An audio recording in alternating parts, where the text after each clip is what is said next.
소년의 손이 멈췄습니다. 한약 봉지를 든 채로 코를 킁킁거렸어요. 뭔가 이상했습니다. 30년 넘게 조제해온 그 한약에서 오늘따라 낯선 냄새가 났어요. 쓰디 쓴 약재향 사이로 섞여 들어온 날카로운 금속 냄새. 차갑고 날이 서 있고 생명을 위협하는 그 냄새. 지훈이는 알고 있었어요. 이건 한약재가 아니라고. 회장님, 소년의 목소리가 떨렸습니다. 이 약 드시면 안 됩니다. 대한그룹을 호령하는 한국진 회장의 손이 멈췄어요. 73년을 살아온 노인의 눈빛이 흔들렸습니다. 하지만 이 사업가는 표정 하나 바꾸지 않았죠. 차분하게 아주 낮은 목소리로 물었어요. 무슨 냄새가 나느냐? 지훈이의 입술이 바짝 말랐습니다. 심장이 미친 듯이 뛰었어요. 하지만 말해야 했습니다. 죽음 냄새입니다. 소년이 떨리는 목소리로 이어갔어요. 회장님, 이 약에 독이 들어있어요. 회장의 얼굴이 하얗게 굳어졌습니다. 주먹이 천천히 쥐어졌어요. 30년을 믿어온 한약. 매주 3번 거르지 않고 복용해온 그 약.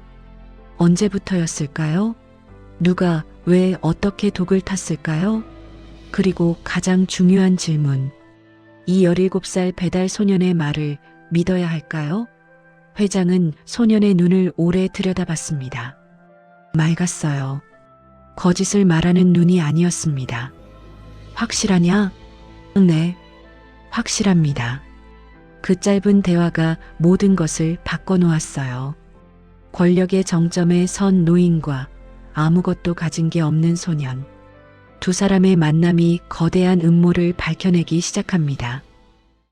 이 이야기가 조금이라도 마음에 닿으셨다면 구독과 좋아요로 함께 해주세요. 이 시간만큼은 편안한 마음으로 이야기를 끝까지 들어주시면 좋겠습니다. 그럼 이제 이야기를 시작하겠습니다. 챕터 1 냄새를 읽는 소년. 서울 종로구 인위동. 좁은 골목 사이로 오래된 한약방 하나가 자리하고 있었습니다. 인화당. 낡은 간판 아래로 약재 냄새가 은은하게 퍼져나왔어요. 쓰디 쓴 당기향, 달콤한 대추 냄새, 흙내음 가득한 환기. 수십 가지 약재가 뒤섞인 그 향기는 70년 세월을 품고 있었습니다. 문을 열고 들어서면 왼쪽 벽면 가득 약장이 늘어서 있었어요. 작은 서랍마다 한자로 약재 이름이 적혀 있었죠. 오른쪽에는 커다란 약탕기가 보글보글 끓고 있었습니다.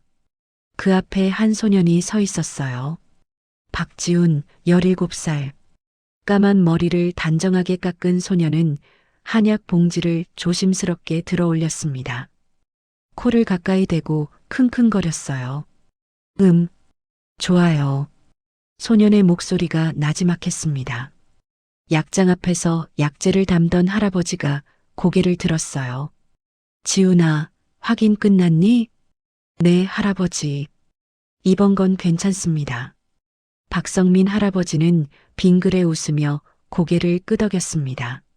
70대 중반의 나이지만 허리는 꼿꼿했어요. 흰 두루마기 차림의 할아버지는 50년 넘게 이 한약방을 지켜온 사람이었죠. 그럼 출발해라. 오늘도 회장님께서 기다리시겠다. 네, 다녀오겠습니다. 지훈이 한약 봉지를 배달 가방에 넣었어요. 가방을 메고 문을 나서려는데 할아버지가 불렀습니다. 지훈아. 네. 점심은 먹었니? 소년이 잠깐 머뭇거렸어요. 아직이요. 할아버지가 한숨을 쉬며 서랍에서 10,000원짜리를 꺼냈습니다. 이걸로 밥 먹고 가거라. 배고프면 일도 제대로 못하는 법이야. 괜찮아요, 할아버지. 저 배 안 고파요. 됐으니까 받아. 할아버지의 목소리가 단호했어요. 지훈은 조심스럽게 돈을 받았습니다. 고맙습니다. 고맙긴. 내가 일한 거 생각하면 이것도 모자라. 할아버지의 눈빛이 따뜻했어요. 지훈은 깊게 허리를 숙여 인사하고 가게를 나섰습니다. 7월의 햇살이 뜨거웠습니다. 지우는 배달 가방을 단단히 메고 걷기 시작했어요. 종로 거리는 사람들로 붐볐죠. 관광객들, 직장인들, 장 보러 온 아주머니들. 수많은 사람들 사이를 지우는 조용히 걸어갔습니다. 이 소년에겐 남들과 다른 점이 하나 있었어요. 바로 후각이었습니다. 지우는 태어날 때부터 냄새에 민감했어요. 보통 사람이 맡을 수 없는 미세한 향까지 구별할 수 있었죠. 5살 때 보육원에 맡겨진 이후 지우는 자신의 능력을 숨기며 살았습니다. 다른 아이들이 이상하다고 놀릴까 봐요. 하지만 12살 되던 해 모든 게 달라졌어요. 보육원 근처를 지나던 인하당 박성민 할아버지가 지훈을 발견한 겁니다. 그날 할아버지는 황기한 더미를 들고 있었어요. 할아버지, 그 황기 상한 거 섞여 있어요. 지훈이 불쑥 말했죠. 할아버지는 놀라 황기를 펼쳐봤습니다. 정말로 겉으로는 멀쩡해 보이는 황기 사이에 곰팡이 핀 것이 섞여 있었어요. 내가 어떻게 알았니? 냄새요. 곰팡이 냄새가 나요. 할아버지는 그 자리에서 지훈에게 물었습니다. 약방 일 해볼래? 그렇게 지훈은 인하당에서 일하게 되었어요. 처음엔 청소와 심부름만 했습니다. 하지만 할아버지는 곧 지훈의 재능을 알아봤어요. 약재의 품질을 냄새만으로 감별하는 능력. 할아버지는 지훈에게 조금씩 약재를 가르쳤습니다. 당귀의 향, 청궁의 향, 백작약의 향. 지훈은 스펀지처럼 모든 걸 흡수했어요. 그리고 5년이 흘렀습니다. 이제 지훈은 인하당의 든든한 일손이 되었죠. 약은 사람의 생명을 다루는 일이다. 할아버지는 늘 이렇게 말씀하셨어요. 그러니 거짓이 있어서는 안 된다. 단 하나의 약재라도 속여서는 안 돼. 그 가르침이 지훈의 가슴에 깊이 새겨졌습니다. 지하철을 타고 서초동에 도착했습니다. 높은 빌딩들 사이로 유난히 우뚝 선 건물이 하나 있었어요. 대한그룹 본사. 30층짜리 유리 건물은 햇빛을 받아 반짝였습니다.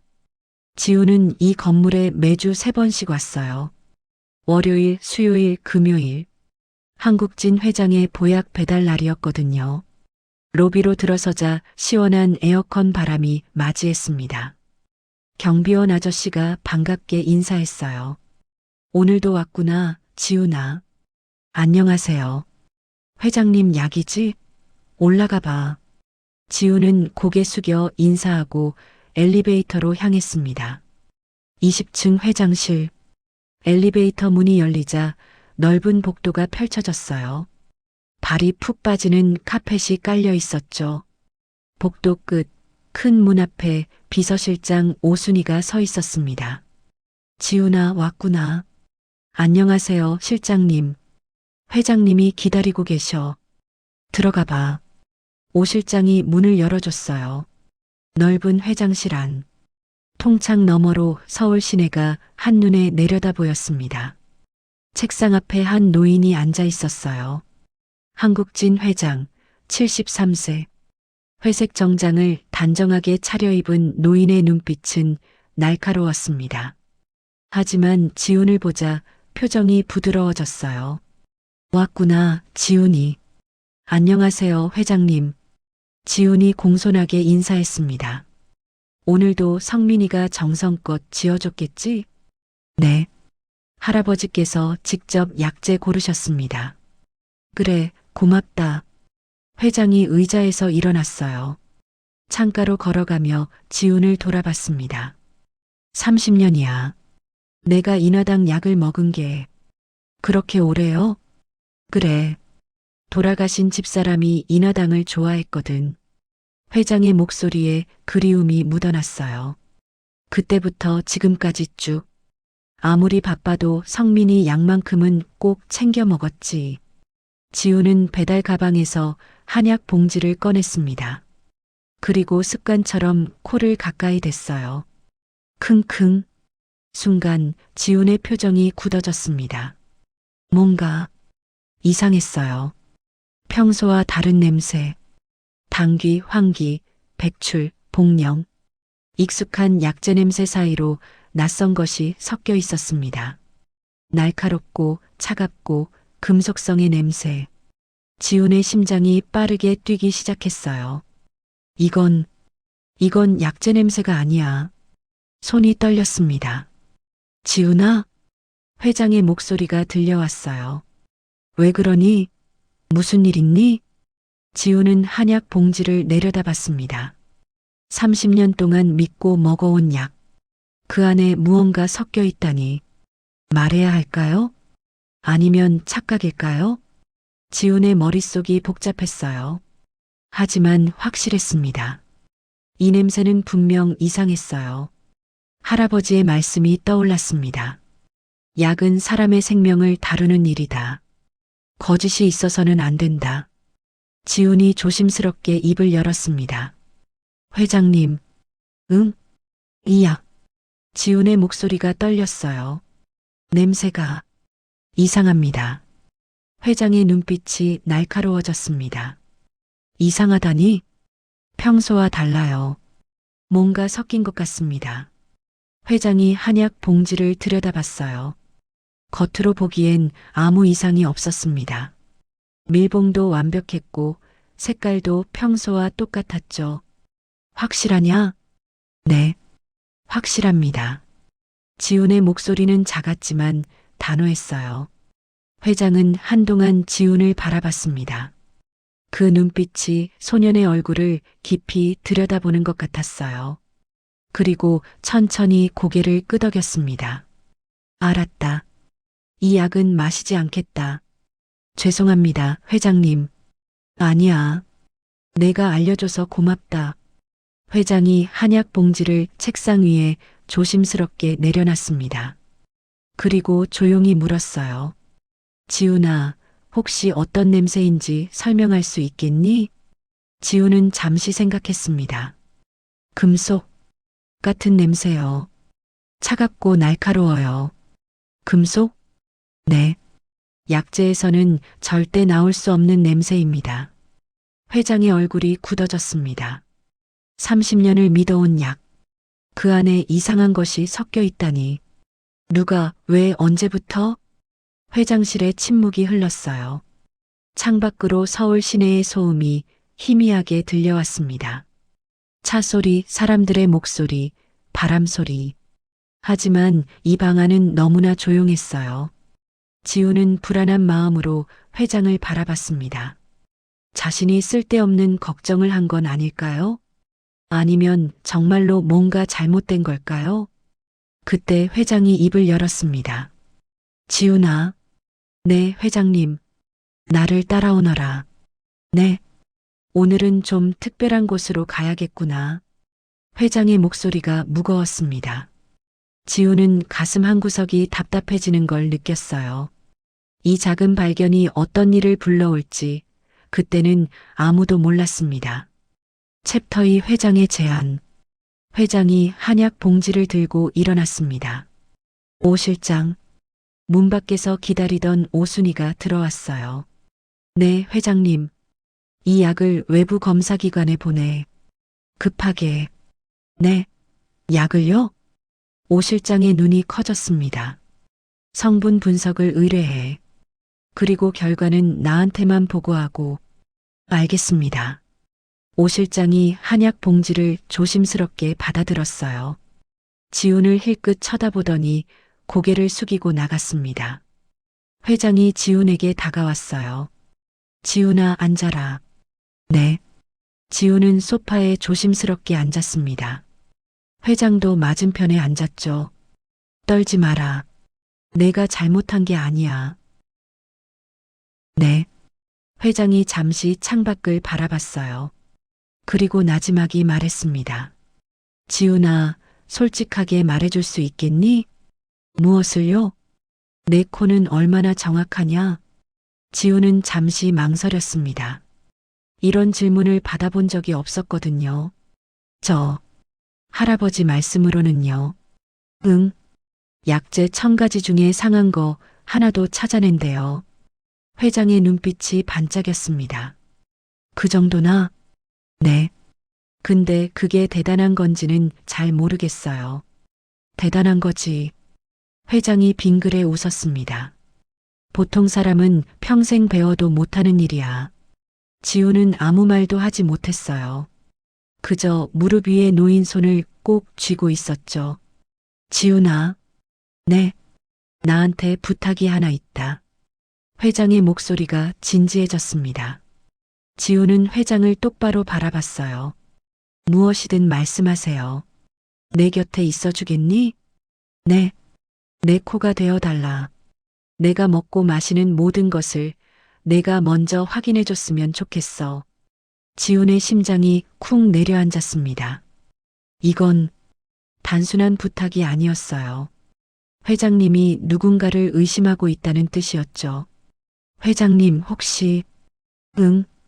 누군가 일부러 약에 뭔가를 탄 건가요? 회장은 대답하지 않았습니다. 하지만 그 침묵이 곧 대답이었어요. 지훈의 등에 식은땀이 흘렀습니다. 무서우냐? 조금.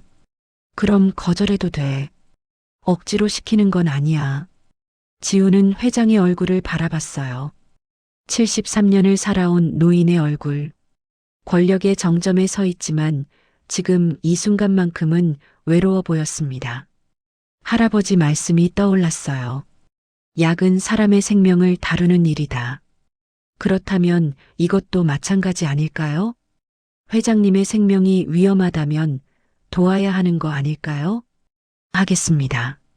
지훈의 목소리가 작지만 단호했어요. 정말이냐? 네. 제가 할 수 있는 일이라면 하겠습니다.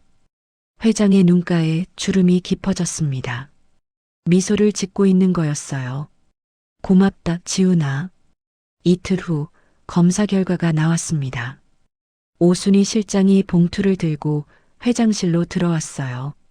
지훈도 그 자리에 함께 있었죠. 회장님 결과입니다. 회장이 서류를 펼쳐봤습니다. 얼굴이 하얗게 굳어졌어요. 비소. 지훈도 그 단어를 읽을 수 있었습니다. 미량의 비소 검출. 독극물이었습니다.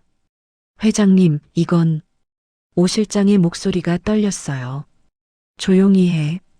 이 일은 절대 밖에 새어나가면 안 돼. 네, 알겠습니다. 회장이 서류를 책상 서랍에 넣고 잠갔습니다. 그리고 지훈을 돌아봤어요. 지훈아, 내 말이 맞았구나. 누군가 나를 죽이려 하고 있어. 그 말이 방 안에 무겁게 가라앉았습니다. 지훈은 입술을 깨물었어요. 정말로 누군가 회장님을 독살하려 했던 거예요. 오 실장. 네, 회장님. 인화당에 전화해. 앞으로 약을 지을 때 아무도 손대지 못하게 감시해 달라고. 알겠습니다.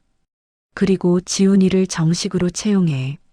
직함은 회장 특별보좌로 하자. 오 실장이 놀란 눈으로 지훈을 봤습니다. 회장님, 그런데 이 아이는 아직 학생이지. 알아. 그래도 필요해. 회장의 목소리가 단호했어요. 여름방학 동안만이라도 내 곁에 있어줘야 해. 알겠습니다. 다음 날부터 지훈은 대한그룹 본사로 출근하기 시작했습니다. 매일 아침 9시 20층 회장실 옆 작은 사무실. 그곳이 지훈의 자리였어요.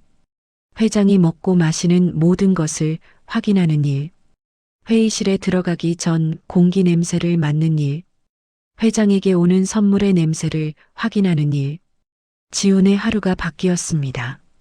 첫 주가 지나갔어요. 지훈은 이미 3번이나 이상한 냄새를 감지했습니다. 회장실 화분에서 나는 이상한 화학 냄새. 거래처가 보낸 과일 바구니에서 나는 변질된 냄새. 회의실 물컵에서 나는 미세한 표백제 냄새. 모두 회장에게 보고했고 회장은 그것들을 피할 수 있었어요. 하지만 소문은 퍼지기 시작했습니다. 저 애가 누구야? 회장 특별보좌래. 특별보좌가 뭐 하는 건데? 모르겠어. 그냥 회장님 따라다니기만 하던데. 나이도 어린데. 뭔가 이상하지 않아? 복도에서, 화장실에서, 엘리베이터에서 지훈의 귀에는 수많은 수군거림이 들려왔어요. 하지만 참았습니다. 익숙한 소리였으니까요. 보육원에서도 학교에서도 늘 들었던 말들이었죠. 저의 부모 없대. 불쌍하긴 한데. 같이 놀기는 좀. 지훈은 그런 말들에 익숙해져 있었습니다. 그냥 일에 집중하면 됐어요. 금요일 오후였습니다. 지훈이 회장실 앞 복도를 걷고 있을 때였어요. 앞에서 누군가 걸어오고 있었습니다. 양복을 말끔하게 차려입은 40대 초반의 남자. 한태준, 대한그룹 부회장이었어요. 지훈은 멈춰서서 허리를 숙였습니다. 안녕하십니까? 태준이 지훈을 위아래로 훑어봤어요. 차가운 눈빛이었습니다. 내가 그 애구나. 네. 회장 특별보좌. 박지훈이지? 네, 맞습니다. 태준이 한 발 다가왔어요. 지훈보다 훨씬 컸죠. 위에서 내려다보는 시선이 불편했습니다. 몇 살이지? 17입니다. 17. 태준이 코웃음을 쳤어요. 참 대단하시네. 우리 아버지께서. 그 말투가 비꼬는 것 같았습니다. 지훈은 아무 말도 하지 않았어요.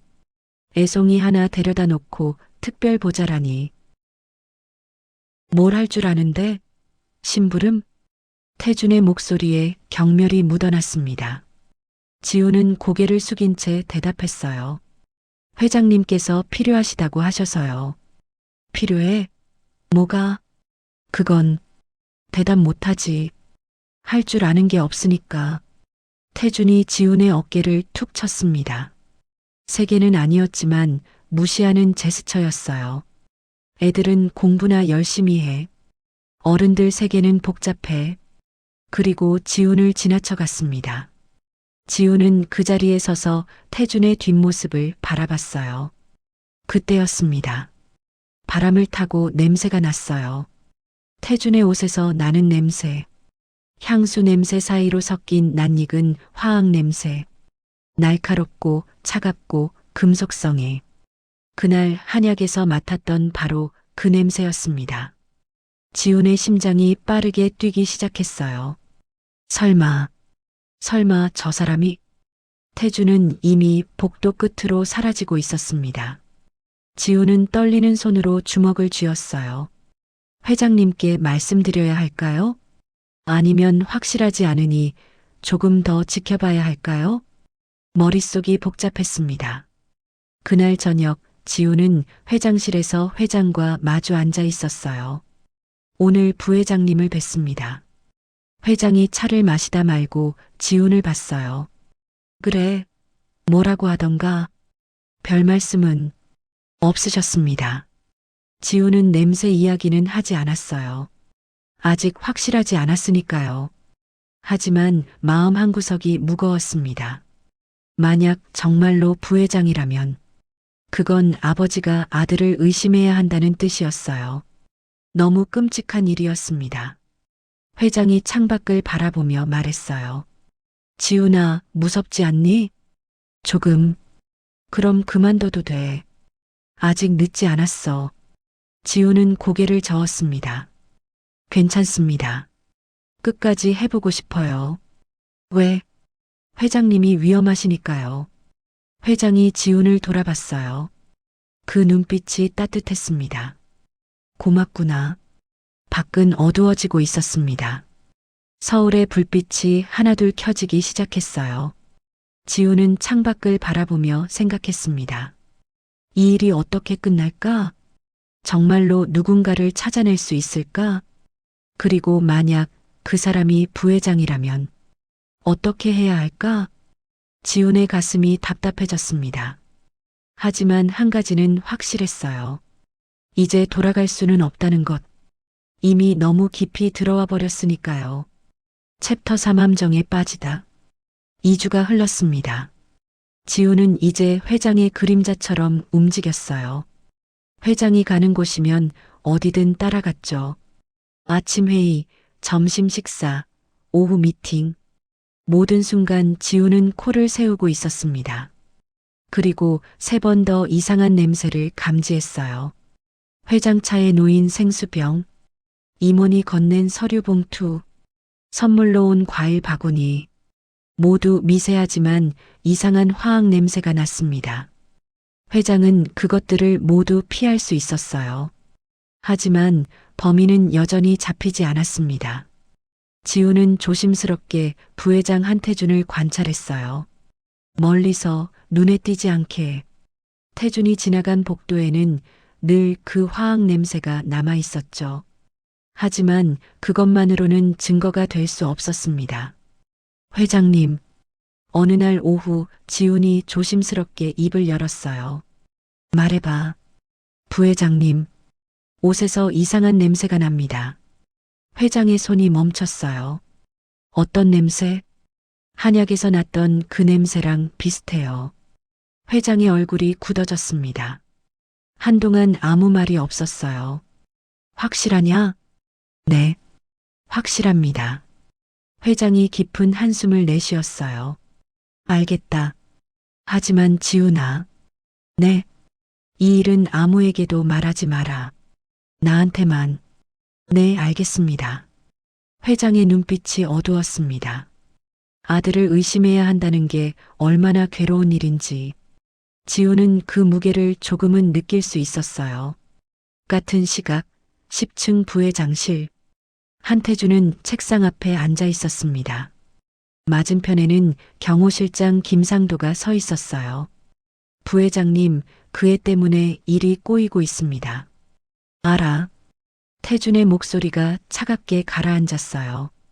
박지훈이라고 했지? 네. 회장님이 먹고 마시는 걸 전부 확인하고 있습니다.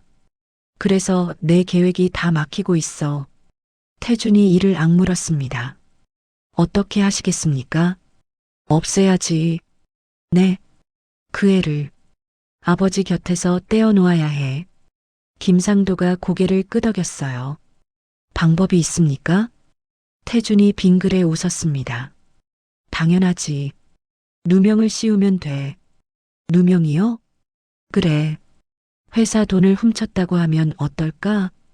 김상도의 눈빛이 반짝였어요. 좋은 생각입니다. 증거는 내가 만들 테니까 넌 다른 준비를 해. 어떤 준비 말입니까? 그 애가 살던 보육원. 거기 원장한테 압력 넣어. 태준이 서류를 꺼내 김상도에게 건넸습니다. 이해 신상 정보야. 보육원 출신의 입양도 3번이나 파양됐대. 불쌍한 애네요. 불쌍? 그게 중요해? 태준이 코웃음을 쳤어요. 어차피 밑바닥 인생이야. 다시 거기로 보내주는 거지. 김상도가 서류를 받아들었습니다. 알겠습니다. 바로 처리하겠습니다. 그리고 하나 더. 네. 사진 조작 좀 해줘. 그 애가 회사 서류를 빼돌리는 것처럼. 어렵지 않습니다. 태준이 창밖을 바라봤어요. 아버지의 회장실이 있는 20층 방향이었죠. 아버지, 미안하지만 이건 내 자리예요. 그의 목소리가 낮게 깔렸습니다. 더 이상 기다릴 수 없어요. 3일 후였습니다. 금요일 오후 지훈이 회장실 앞 복도를 걷고 있을 때였어요. 갑자기 비서실 직원이 다가왔습니다. 지훈 씨, 부회장님이 찾으십니다. 저를요? 네. 지금 바로 10층으로 와달라고 하셨어요. 지훈의 가슴이 철렁했습니다. 부회장이 왜 자신을 부를까요? 회장님께 말씀드리고 급하시다고 하셨어요. 빨리 가보세요. 지훈은 마지못해 고개를 끄덕였어요. 엘리베이터를 타고 10층으로 내려갔습니다. 부회장실 문 앞. 김상도 경호실장이 서 있었어요. 왔구나. 들어가 봐. 문이 열렸습니다. 지훈이 안으로 들어서자 한태준이 책상 뒤에 앉아 있었어요. 앉아라. 차가운 목소리였습니다. 지훈은 조심스럽게 의자에 앉았어요. 태준이 서류 봉투 하나를 꺼냈습니다. 책상 위로 탁 내려놨죠. 이게 뭔지 아니? 지훈이 봉투를 열었어요. 안에서 사진 여러 장이 쏟아져 나왔습니다. 지훈의 얼굴이 하얗게 질렸어요. 사진 속에는 자신이 있었습니다. 회사 서류를 들고 있는 모습, 누군가와 돈을 주고받는 모습, 비밀스럽게 무언가를 숨기는 모습. 이게 뭐예요? 보면 몰라. 내가 회사 기밀을 빼돌리는 증거야. 아니에요. 저 이런 적 없어요. 지훈의 목소리가 떨렸습니다. 증거가 있는데? 태준이 빙그레 웃었어요. 그리고 이것도 봐. 또 다른 서류를 꺼냈습니다. 인화당에서 고가 약재를 빼돌린 기록이야. 내 이름으로 되어 있어. 그럴 리 없어요. 저 그런 짓 안 했어요. 말로는 뭐든 할 수 있지. 태준이 자리에서 일어났어요. 지훈에게 다가와 위에서 내려다봤습니다. 박지훈, 보육원 출신, 3번의 입양 파양. 정과는 없지만 품행은 의심스러워. 그게 무슨, 애들은 원래 돈이 필요하잖아. 그래서 훔친 거지. 지훈이 벌떡 일어났습니다. 저 안 그랬어요. 앉아. 태준의 목소리가 차갑게 내려앉았어요. 경찰 부를까? 아니면 조용히 정리할까? 지훈의 다리에 힘이 풀렸습니다. 다시 의자에 주저앉았어요. 조용히 정리하고 싶으면 들어. 태준이 지훈 앞에 쪼그리고 앉았습니다. 눈높이를 맞추고 나지막이 속삭였어요. 오늘 당장 회사 나가. 아버지한테도 가지 말고. 그럼 고소는 안 할게. 내 인생도 살려주고. 지훈은 아무 말도 할 수 없었어요. 생각할 시간 줄게. 내일까지. 태준이 일어서며 손을 툭툭 털었습니다. 착하게 굴면 다 좋아. 안 그러면. 그는 말끝을 흐렸어요. 경호 실장, 이엔에 보내줘. 김상도가 지훈의 팔을 잡았습니다. 가자. 지훈은 비틀거리며 부회장실을 나왔어요. 복도에 홀로 서 있었습니다. 머릿속이 하얘졌어요. 이게 무슨 일이죠? 저런 사진은 본 적도 없는데, 저런 일도 한 적 없는데, 다리가 후들거렸습니다. 벽에 기대서 있는데 누군가 다가왔어요. 오순희 실장이었습니다. 지훈아, 무슨 일이야? 얼굴이 왜 그래? 실장님. 지훈의 눈에서 눈물이 흘러내렸어요. 저 아무것도 안 했어요. 무슨 소리야? 부회장님이 저한테. 지훈은 떨리는 목소리로 방금 있었던 일을 말했습니다. 오 실장의 얼굴이 굳어졌어요. 그 사진들 조작된 거야. 나도 알아. 근데 증거가. 회장님께 말씀드려야 해. 회장님은 지금 외부 일정 중이셔. 저녁에나 돌아오실 거야. 지훈은 휴대폰을 꺼냈어요. 회장님께 전화를 걸었습니다. 신호음이 울렸어요. 1번, 2번, 3번. 받지 않았습니다. 다시 걸었어요. 이번엔 전화기가 꺼져 있다는 안내만 나왔죠. 안 돼. 안 돼. 지훈의 손이 떨렸습니다. 지훈아, 진정해. 회장님 돌아오시면. 그때였습니다. 경호원 2명이 다가왔어요. 박지훈 씨? 네. 지금부터 출입이 제한됩니다. 출입증 반납해 주세요. 뭐라고요? 부회장님 지시입니다. 경호원이 지훈의 목에 걸린 출입증을 가져갔어요. 그리고 개인 물품 챙겨서 오늘 안으로 퇴사하시기 바랍니다. 잠깐만요. 저 회장님 만나야 해요. 안 됩니다. 경호원이 지훈의 팔을 잡았습니다. 나가시죠. 나요. 저 정말 아무것도 안 했어요. 지훈이 소리쳤어요. 하지만 경호원들은 들은 척도 하지 않았습니다. 지훈을 끌고 엘리베이터로 향했죠. 오 실장이 따라오며 말했어요. 지훈아, 일단 나가. 내가 회장님께 연락할게. 실장님, 걱정하지 마. 회장님이 해결해 주실 거야. 엘리베이터 문이 닫혔습니다. 지우는 로비로 내려갔어요. 건물 밖으로 나왔을 때 햇살이 너무 밝았습니다. 하지만 지훈의 세상은 어두웠어요. 배달 가방을 메고 서 있는 자신. 아무것도 하지 않았는데 쫓겨난 자신. 지훈은 고개를 들어 건물을 올려다봤습니다. 20층 회장실이 있는 곳. 저기에 회장님이 계시는데 만날 수가 없었어요. 그때 휴대폰이 울렸습니다. 모르는 번호였죠. 여보세요? 지훈아, 나 원장이야. 보육원 원장님 목소리였어요. 원장님, 미안하다, 지훈아. 너 오늘 당장 보육원에서 나가야 할 것 같아. 지훈의 심장이 철렁 내려앉았습니다. 무슨 말씀이세요? 구청에서 연락이 왔어. 범죄 혐의자를 시설에 둘 수 없대. 저 범죄자 아니에요. 나도 알아. 근데 위에서 압력이 들어와서 원장님의 목소리가 떨렸어요. 정말 미안하다, 지훈아. 전화가 끊겼습니다. 지훈은 그 자리에 멈춰 섰어요. 회사에서도 쫓겨나고 보육원에서도 쫓겨나고 갈 곳이 없었습니다. 하늘이 너무 높아 보였어요. 구름이 천천히 흘러갔습니다. 지훈의 눈에서 눈물이 흘러내렸어요. 또 버림받는 건가요? 또 혼자가 되는 건가요? 챕터 4 마지막 희망. 지훈은 길을 걷고 있었습니다. 어디로 가는지도 몰랐어요. 그냥 발이 가는 대로 걸었죠. 보육원으로는 갈 수 없었습니다. 인하당 할아버지한테도 폐를 끼치고 싶지 않았어요.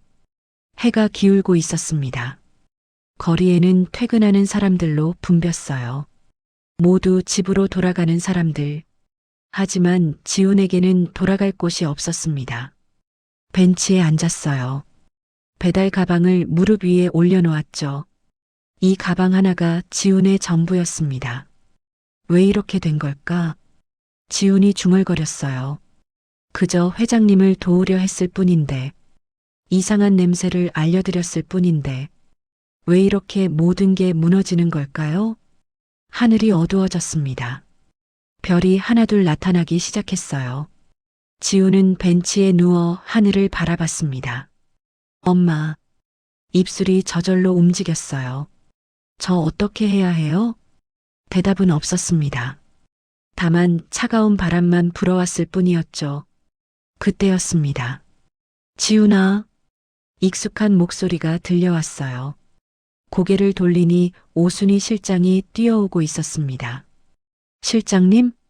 찾았다. 내가 여기 있었구나. 오 실장이 숨을 헐떡이며 지훈 옆에 앉았어요. 어떻게 여길? 온 동네를 다 뒤졌어. 회장님이 너 찾으신다. 지훈의 심장이 쿵 뛰었습니다. 회장님이요? 그래. 빨리 가자. 하지만 저 출입증도 없는데 그런 거 신경 쓸 때야? 오 실장이 지훈의 손을 잡아 끌었어요. 회장님이 기다리고 계셔. 택시를 타고 달렸습니다. 하지만 대한그룹 본사가 아니었어요. 성북동 주택가로 향했죠. 여기가 어디예요? 회장님 비밀 별장이야. 아무도 모르는 곳이야. 택시가 높은 담장 앞에 멈췄습니다. 오 실장이 초인종을 눌렀어요. 문이 열렸습니다. 안으로 들어서니 고즈넉한 한옥이 나타났어요. 마당을 가로질러 대청마루로 올라갔습니다. 그곳에 한국진 회장이 앉아 있었어요. 회장님. 지훈의 목소리가 떨렸습니다. 회장이 천천히 일어났어요. 지훈에게 다가왔죠. 지훈아, 괜찮으냐? 그 말에 지훈의 눈에서 눈물이 쏟아졌습니다. 회장님, 저 정말 아무것도 안 했어요. 안다. 사진도 거짓말이고, 약재 훔친 것도 거짓말이에요. 안다고 했잖니. 회장이 지훈의 어깨를 잡았어요. 내가 널 믿는다. 지훈은 더 이상 참을 수 없었습니다. 그동안 꾹 눌러왔던 감정이 한꺼번에 터져 나왔어요. 무서웠어요. 아무도 내 말을 안 믿을까봐. 미안하다. 회장의 목소리도 떨렸습니다. 내가 너를 지켜주지 못했구나. 아니에요. 회장님 잘못이 아니에요. 지훈이 눈물을 닦았어요. 회장이 지훈을 마루에 앉혔습니다. 따뜻한 차가 놓여 있었죠. 마셔라. 진정하고. 지훈이 차를 마셨어요. 목구멍으로 따뜻함이 내려갔습니다. 조금씩 마음이 안정되었어요. 지훈아, 오늘 무슨 일이 있었는지 천천히 말해줄 수 있겠니?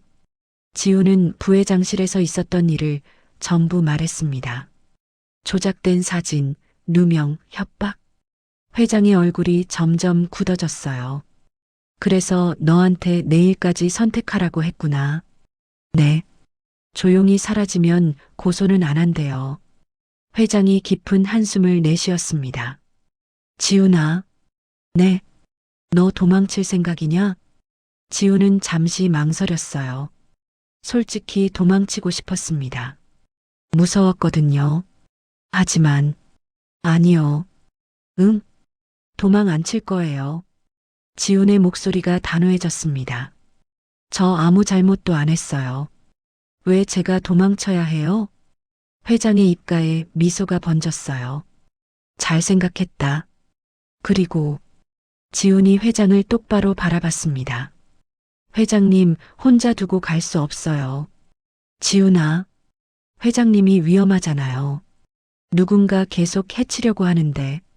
지훈의 목소리가 떨렸지만 눈빛은 흔들리지 않았어요. 제가 있어야 회장님을 지킬 수 있어요. 회장의 눈가에 주름이 깊어졌습니다. 고맙다. 그가 지훈의 손을 꼭 잡았어요. 정말 고맙구나. 오 실장이 차를 더 따라주며 말했어요. 회장님, 이제 어떻게 하시겠습니까? 싸워야지. 회장의 목소리가 낮게 깔렸습니다. 더 이상 당하고만 있을 수 없어. 증거가 필요합니다. 있어. 회장이 서류 봉투를 꺼냈어요. 한약 성분 분석 결과. 비소가 검출된 거. 하지만 그것만으로는 부회장님을 지목할 수 더 있어. 회장이 지훈을 보았습니다. 지훈이 말이야. 태준이 옷에서 그 냄새가 난다고 했지? 네. 확실합니다. 그럼 그걸 증명하면 돼. 지훈의 눈이 커졌어요. 어떻게요? 부회장실에 가는 거야. 하지만 제가 출입 금지. 내가 데리고 가면 돼. 회장이 빙그레 웃었습니다. 아직 내가 회장이야. 내 회사에 누굴 데리고 다니든 내 마음이지. 오 실장이 걱정스럽게 말했어요. 위험합니다, 회장님. 위험하지 않은 게 어디 있어? 회장이 창밖을 바라봤습니다. 이미 싸움은 시작됐어. 이제 끝을 봐야지. 다음 날 아침이었습니다. 지훈은 회장과 함께 대한그룹 본사로 갔어요. 로비에 들어서자 사람들이 수군거렸습니다. 저애 어제 쫓겨난 거 아니야? 왜 또 왔지? 회장님이랑 같이. 지훈은 고개를 들고 걸었습니다. 회장 옆에 당당하게 서 있었어요. 엘리베이터를 타고 10층으로 올라갔습니다. 부회장실 문 앞. 경호실장 김상도가 가로막았어요. 회장님, 무슨 일이십니까? 비켜라. 부회장님은 지금 회의 중이십니다. 상관없어. 회장이 문을 열고 들어갔습니다. 지훈도 따라 들어갔어요. 부회장실 안. 한태준이 책상에서 일어났습니다. 아버지, 왜 여기에? 그의 시선이 지훈에게 향했어요. 그리고 저 애는 왜 데려오셨습니까? 네, 보자님. 보자요? 어제 퇴사 처리됐는데요. 내가 다시 복직시켰다. 회장의 목소리가 차갑게 내려앉았습니다. 태준의 얼굴이 굳어졌어요. 아버지, 무슨... 태준아. 네. 내 방 좀 살펴봐도 되겠니? 갑자기 왜요? 답변이 필요한가? 회장이 한 발 다가갔습니다. 내가 회장이야. 내 회사 어디든 들어갈 수 있어. 태준의 눈빛이 흔들렸어요. 그는 재빨리 표정을 관리했지만 이미 늦었습니다. 좋습니다. 마음대로 하세요. 회장이 지훈을 보았어요. 지훈은 고개를 끄덕이고 방안을 둘러봤습니다. 책상, 서랍, 캐비닛. 코를 세우고 냄새를 맡았어요. 그리고 책상 옆 작은 캐비닛에서 멈췄습니다. 그 냄새, 날카롭고 차가운 금속 냄새. 여기요. 지훈이 캐비닛을 가리켰어요. 이 안에서 그 냄새가 납니다. 태준의 얼굴이 하얗게 질렸습니다. 뭐 하는 거야? 그가 달려들려고 했지만 회장이 손을 들어 막았어요. 열어봐. 오 실장이 캐비닛을 열었습니다. 안에서 작은 유리병이 나왔어요. 흰색 가루가 담겨 있었죠. 지훈이 코를 가까이 댔습니다. 이거예요. 한약에서 났던 냄새랑 똑같아요. 회장이 유리병을 들어 올렸습니다. 이게 뭐냐? 그건 제 거 아닙니다. 태준의 목소리가 떨렸어요. 누가 몰래 넣어둔 거예요. 그래. 회장이 빙그레 웃었습니다. 그럼 경찰이 와서 확인하면 되겠구나. 아버지. 태준이 소리쳤어요. 하지만 회장은 이미 휴대폰을 꺼내고 있었습니다. 오 실장, 경찰에 신고해. 네, 회장님. 태준이 주저앉았습니다. 모든 게 끝났어요. 지훈은 그 모습을 조용히 바라봤습니다. 가슴 한편이 아팠습니다. 아버지와 아들. 이렇게 끝나는 게 맞는 걸까요? 하지만 회장의 눈빛은 흔들리지 않았어요. 태준아. 왜 그랬니? 태준은 고개를 들지 못했습니다. 그렇게까지 내 자리가 갖고 싶었니? 내 아들이라서 믿었는데. 회장의 목소리가 떨렸습니다. 지훈은 고개를 돌렸어요. 이 순간을 보는 게 괴로웠습니다. 밖에서 사이렌 소리가 들려왔어요. 경찰이 도착한 거였습니다. 챕터 5 새로운 시작. 경찰이 부회장실로 들어왔습니다. 한태준은 고개를 숙인 채 끌려나갔어요. 경호실장 김상도도 함께 연행되었죠. 복도에는 직원들이 모여 있었습니다. 모두 믿을 수 없다는 표정이었어요. 부회장님이 회장님을 독살하려 했다고? 말도 안 돼. 근데 증거가 나왔잖아. 수군거림이 복도를 가득 채웠습니다. 지훈은 회장 옆에 조용히 서 있었어요. 회장의 얼굴이 너무 지쳐 보였습니다. 아들을 경찰에 넘기는 아버지의 마음. 그 무게가 얼마나 무거울지 지훈은 알 수 없었어요. 하지만 회장은 흔들리지 않았습니다. 회장실로 가자. 네, 회장님. 20층 회장실. 문을 닫자 조용해졌습니다. 회장이 창가로 걸어갔어요. 서울 시내가 한눈에 내려다 보였죠. 지훈아. 네. 고맙다. 저야말로 감사합니다. 지훈이 깊게 허리를 숙였습니다. 제 말 믿어주셔서요. 당연한 일을 했을 뿐이야. 회장이 돌아섰습니다. 내가 없었으면 난 죽었을 거야. 그런. 아니, 사실이야. 회장이 지훈에게 다가왔어요. 몇 달 동안 조금씩 독을 먹었던 거야. 그래서 요즘 계속 몸이 안 좋았던 거고. 지훈의 가슴이 답답해졌습니다. 내가 알려주지 않았으면 지금쯤. 회장이 말끝을 흐렸어요. 두 사람 사이에 침묵이 흘렀습니다. 회장님. 응? 부회장님. 괜찮으실까요? 회장의 얼굴이 어두워졌습니다. 모르겠구나. 죄송합니다. 제가 쓸데없는 질문을. 아니야. 당연히 궁금할 거야. 회장이 다시 창밖을 바라봤어요. 내 아들이야. 밉지만 그래도 내 자식이지. 그의 목소리가 떨렸습니다. 내가 뭘 잘못했을까? 어디서부터 틀어진 걸까? 지훈은 아무 말도 할 수 없었어요. 다만 회장의 슬픔이 조금이나마 느껴졌습니다. 하지만 잘못은 잘못이야. 용서할 수 없어. 회장이 고개를 돌렸습니다. 그게 아버지로서 할 수 있는 마지막 일이야. 며칠이 지났습니다. 임시 이사회가 열렸어요. 회장은 모든 진실을 밝혔습니다. 한약에서 검출된 비소, 부회장실에서 발견된 독극물, 지훈이 냄새로 찾아낸 모든 증거들.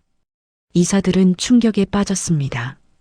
지훈이에게 씌워진 누명도 전부 조작이었습니다. 회장이 말했어요. 사진, 서류, 모든 게 거짓이었죠. 오 실장이 조사 결과를 발표했습니다. 조작된 사진의 원본 파일, 부회장 컴퓨터에서 발견된 편집 흔적, 모든 증거가 태준을 가리키고 있었어요. 박지훈 특별보좌의 명예를 회복시키겠습니다. 회장의 선언이 떨어졌습니다. 그리고 정식으로 우리 회사 직원으로 채용하겠습니다. 이사들이 고개를 끄덕였어요. 반대하는 사람은 없었습니다. 회의가 끝나고 지훈은 복도에서 오 실장을 만났어요. 축하해, 지훈아. 감사합니다, 실장님. 내가 아니었으면 큰일 날 뻔했어. 오 실장이 지훈의 어깨를 토닥였습니다. 앞으로 잘 부탁해. 네. 열심히 하겠습니다. 지훈이 인사하는데 뒤에서 누군가 불렀어요. 지훈아. 돌아보니 인화당 박성민 할아버지였습니다. 할아버지. 지훈이 달려갔어요. 할아버지가 지훈을 꼭 안았습니다. 고생 많았구나. 할아버지. 죄송해요. 걱정 끼쳐드려서. 무슨 소리야. 잘했어. 우리 지훈이. 할아버지의 눈가에 눈물이 고였어요. 바르게 자라줘서 고맙다. 지훈도 눈물이 났습니다. 할아버지 가르침 덕분이에요. 무슨. 약은 사람의 생명을 다루는 일이니 거짓이 있어서는 안 된다고 하셨잖아요. 지훈이 할아버지를 바라봤어요. 그 말씀 잊지 않았어요. 할아버지가 지훈의 머리를 쓰다듬었습니다. 착한 녀석? 그날 저녁 지훈은 보육원으로 돌아갔습니다. 원장님이 미안한 얼굴로 맞이했어요. 지훈아, 정말 미안했다. 괜찮아요, 원장님. 내가 진짜 그런 애가 아닌 거 알았는데 위에서 압력이 들어와서. 이해해요. 원장님 잘못이 아니에요. 지훈이 웃었습니다. 이제 다 끝났잖아요. 원장님이 지훈을 꼭 안았어요. 그래, 다 끝났다. 이제 내 인생 펼쳐라. 다음 날 아침이었습니다. 지훈은 일찍 일어나 인화당으로 갔어요.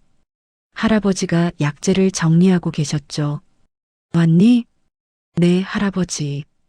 오늘은 배달 없는데? 아니요. 있어요. 지훈이 웃으며 말했습니다. 회장님 약이요. 그래, 다시 시작하는 거구나. 할아버지가 정성스럽게 약을 지었습니다. 지훈은 그 모습을 지켜봤어요. 30년 넘게 한결같이 약을 지어온 할아버지. 진심과 정성으로 사람을 대하는 모습. 지훈도 그렇게 살고 싶었습니다. 자, 다 됐다. 할아버지가 한약 봉지를 건넸어요. 지훈이 코를 가까이 댔습니다. 당귀, 황기, 백출, 복령. 익숙한 약재 향이 코를 간지렸어요. 이상한 냄새는 없었습니다. 좋아요. 완벽해요. 그럼 다녀오너라. 네. 다녀오겠습니다. 지훈이 배달 가방을 메고 가게를 나섰어요. 7월의 햇살이 여전히 뜨거웠습니다. 하지만 이제 두렵지 않았어요. 지하철을 타고 서초동으로 갔습니다. 대한그룹 본사 앞. 높은 건물이 햇빛을 받아 반짝였어요. 로비로 들어서자 경비원 아저씨가 웃으며 맞이했습니다. 지훈아, 오늘도 왔구나. 안녕하세요. 회장님이 많이 기다리셨어. 엘리베이터를 타고 20층으로 올라갔습니다. 복도를 지나는데 직원들이 인사했어요. 안녕하세요, 지훈 씨. 고생 많으셨어요. 예전과 달랐습니다. 이제는 존중하는 시선이었어요. 회장실 문을 열었습니다. 한국진 회장이 창가에 서 있었어요. 왔구나, 지훈아. 네, 회장님. 약 가져왔습니다. 지훈이 한약 봉지를 건넸어요. 회장이 받아들고 킁킁 냄새를 맡았습니다. 좋은 향이구나. 성민 할아버지께서 정성껏 지으셨어요. 그래. 고맙다. 회장이 한약을 마셨습니다. 쓴맛이 입안에 퍼졌지만 표정은 편안했어요. 역시 성민이 약이 최고야. 몸은 좀 어떠세요? 많이 좋아졌어. 내 덕분에. 회장이 빙그레 웃었습니다. 독을 안 먹으니까 몸이 가벼워. 지훈도 웃었어요. 그나저나 지훈아. 네. 학교는 언제 시작하니? 다음 주부터요. 그럼 학교 다니면서도 여기 올 수 있겠니? 네. 방과 후에 올게요. 무리하지 마라. 공부가 먼저야. 괜찮아요. 둘 다 할 수 있어요. 회장이 지훈의 머리를 쓰다듬었습니다. 고맙다. 저야말로 감사합니다. 지훈이 고개를 숙였어요. 회장님이 저를 믿어주셔서요. 앞으로도 잘 부탁한다. 네. 열심히 하겠습니다. 창밖으로 서울 시내가 펼쳐져 있었습니다. 높은 빌딩, 넓은 거리, 수많은 사람들. 지훈은 그 풍경을 바라봤어요. 몇 주 전만 해도 이 세상이 자신을 거부하는 것 같았습니다. 갈 곳도 없고 믿을 사람도 없는 것 같았죠. 하지만 지금은 달랐어요. 자신을 믿어주는 사람들이 있었습니다. 인하당 할아버지, 회장님, 오 실장님, 보육원 원장님, 그리고 무엇보다 자기 자신을 믿을 수 있게 되었어요. 지훈아. 네. 앞으로 힘든 일이 또 생길 거야. 회장이 말했습니다. 하지만 기억해라. 무엇을요? 내 안에 있는 게 진짜야. 남들이 뭐라 하든. 지훈이 고개를 끄덕였어요. 네, 알겠습니다. 그리고 넌 혼자가 아니야. 회장이 지훈의 어깨에 손을 얹었습니다. 내가 있고 성민이가 있고 널 아끼는 사람들이 있어. 지훈의 눈에 눈물이 고였습니다. 감사합니다, 회장님. 나야말로 고맙지. 두 사람은 한동안 창밖을 바라봤어요. 해가 서쪽으로 기울고 있었습니다. 저녁 노을이 하늘을 물들이기 시작했죠. 붉고 따뜻하고 아름다웠습니다. 예쁘다, 그치? 네. 정말 예쁘네요. 내일도 저렇게 예쁜 노을이 뜰 거야. 회장이 말했습니다. 그리고 모레도, 그 다음 날도. 네. 그렇게 우리 인생도 계속되는 거지. 지훈은 그 말을 가슴에 새겼습니다. 힘든 일이 있어도, 슬픈 일이 있어도, 해는 또 뜨고, 노을은 또 질 거예요. 그렇게 살아가면 되는 거였습니다. 지훈은 배달 가방을 둘러매고 회장실을 나섰어요. 복도를 걸으며 생각했습니다. 17살 보육원 출신 소년. 특별한 게 하나도 없는 자신이었어요. 다만 냄새를 조금 잘 맡을 뿐. 하지만 그 작은 능력으로 사람을 구했습니다. 그리고 자신도 구원받았어요. 세상은 여전히 넓고 복잡했습니다. 어려운 일도 많을 거예요. 하지만 지훈은 더 이상 두렵지 않았습니다. 정직하게 진심으로 살아가면 된다는 걸 알았으니까요. 저녁거리가 붐볐습니다. 지훈은 사람들 사이를 걸어갔어요. 배달 가방이 어깨에서 흔들렸죠.